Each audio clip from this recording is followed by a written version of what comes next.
Hello, everyone. In the previous episode, we delved into Ibn Bajja's life, marked by adversity, stemming from the fall of his native city, Saragossa, and the unjust criticism from contemporaries like Ibn Zur and Ibn Khaldun. These challenges deeply influenced his philosophical stance, particularly evident in his work Tadbir al-Mutawwahid, translated as the regime of the solitary. Moreover, this regime serves as a guide for metaphysicians to sustain their pursuit of happiness and enlightenment. It outlines the path for individual thinkers to attain perfection and establish a connection with the active intellect. The active intellect refers to a transcendent entity or cosmic intellect that imparts knowledge and intelligibility to the human mind. According to this view, the active intellect is separate from individual human minds but interacts with them, enabling them to understand and contemplate higher truths.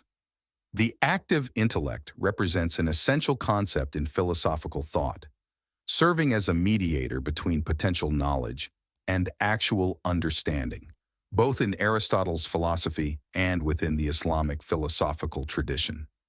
So how does Ibn Bajja define his Mutawwahid, solitary philosopher, who chooses exile within the confines of society, yet remaining detached and committed to intellectual exploration?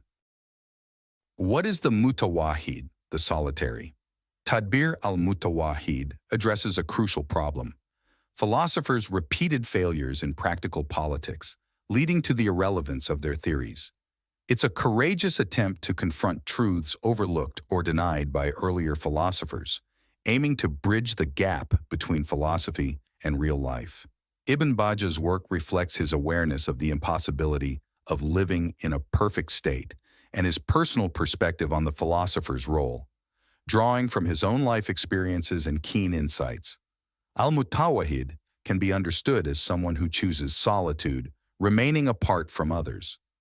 This term is not only used to describe human solitude, but is also an attribute of God, signifying his uniqueness and unity.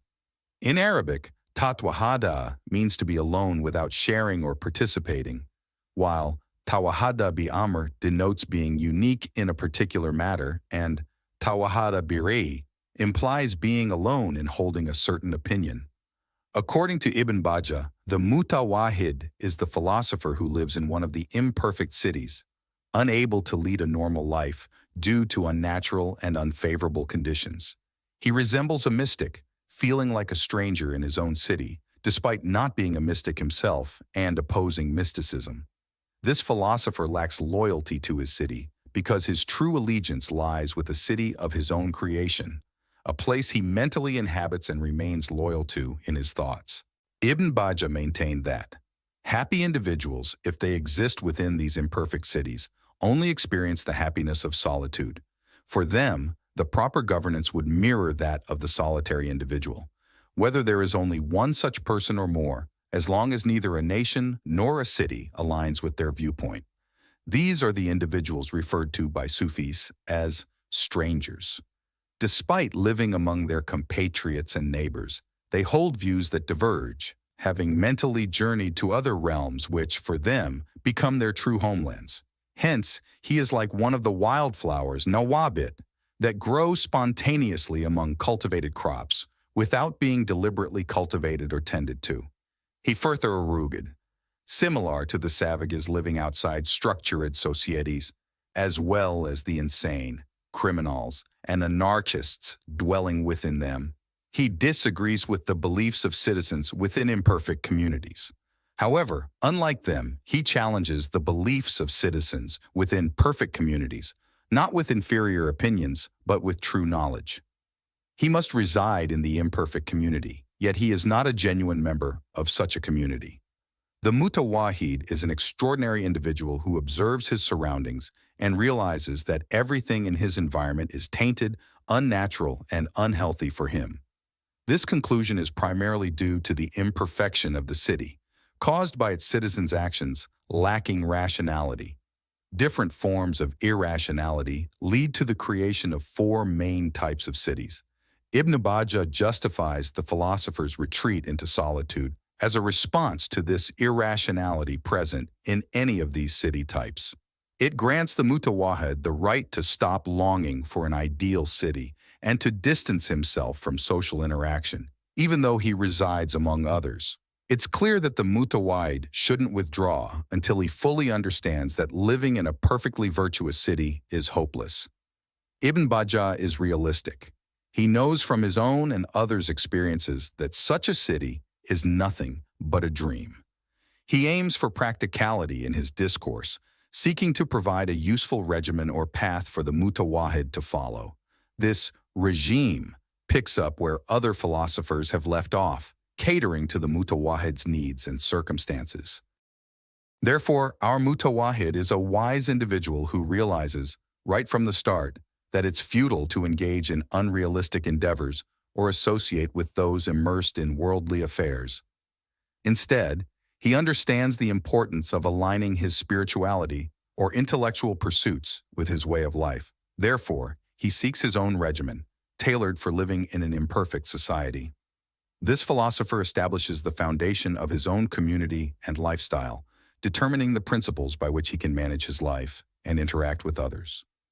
By adhering to his own regimen or tadbir, he can make the most of his circumstances and pursue his philosophical happiness and fulfillment.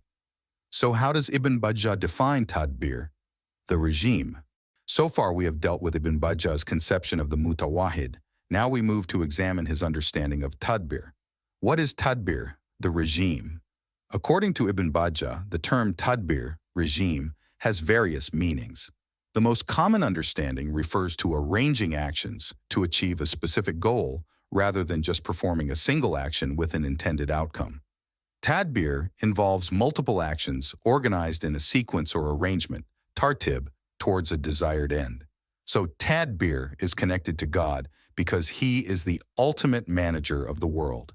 This term is also used analogously for humans since it originally refers to God's management. Tadbir can be either potential or actual, but it usually refers to potential situations because arranging things typically involves potential outcomes and it requires intellect. Therefore, it applies uniquely to humans, as they are the only rational beings. Additionally, tadbir can be understood in two ways: a general sense concerning the management of a city or a specific sense concerning the management of an individual, as Ibn Bajja clarifies in his book. The characteristics of tadbir. In essence, tadbir has three main characteristics. It's unique to humans. It primarily deals with potential arrangements. It can be both correct and incorrect. Tadbir relies on human reasoning, making rationality a crucial aspect. Rationality distinguishes humans from other beings and places them at the pinnacle of creation. While animals and plants share certain life processes, only humans possess rationality, enabling them to make choices. According to Ibn Bajja, choice is essential for tadbir, as it stems from deliberation and will. Rationality is central not only in tadbir, but also in other works by Ibn Bajja, emphasizing its significance in achieving human happiness, perfection, and blessedness. Ibn Bajja discusses the various levels of seeking perfection. Pursuing wealth or health is considered lower, while acquiring moral virtues elevates one to the level of being ruled by others. Further advancement comes with mastering practical arts. Ultimately, true perfection is attained when one becomes self-sufficient, ruling over their own affairs and existence. Each individual must choose their path, with philosophers often aiming for the highest level of self-rule. Ibn Bajja's theory of knowledge. It's clear that tadbir, according to Ibn Bajja, must be built upon a theory of knowledge. He extensively discusses different types of spiritual forms, which determine our understanding of reality. Ibn Bajja's theory of knowledge involves three main levels. The first level involves understanding physical objects through our senses. The second level involves grasping particular spiritual forms, including their relation to specific objects and their universal significance. These forms are intermediaries between sensory perception and higher understanding. The third level entails comprehending intelligible forms, accessible only to philosophers, and essential for tadbir. Ibn Bajja compares levels of knowledge to different degrees of exposure to sunlight. Some see reflected light, Some see the sun in a mirror, and some gaze directly at the sun, symbolizing varying levels of understanding. This theory of knowledge is central in Ibn Bajja's work on Tadbir, where it receives detailed attention. Furthermore, his understanding of knowledge and Tadbir is intertwined with his concept of the soul and its faculties. Human management depends on one's knowledge, which in turn depends on the faculties of the soul.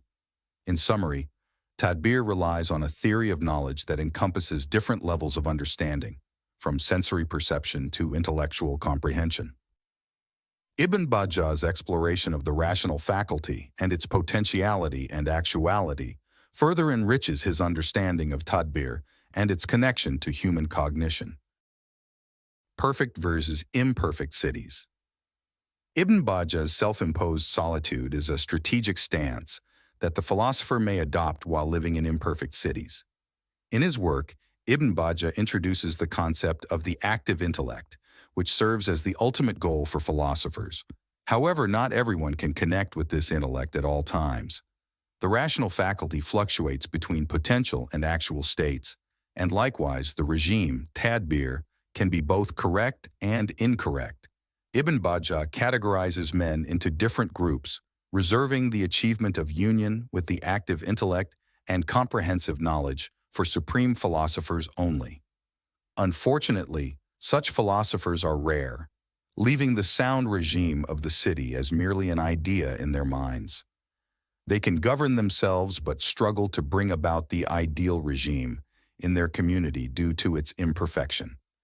Ibn Bajja contrasts the ideal city, exemplified by Plato's Republic, with imperfect cities, each requiring varying degrees of medical and legal expertise. He briefly mentions these imperfect cities, focusing instead on the philosopher's regimen in solitude.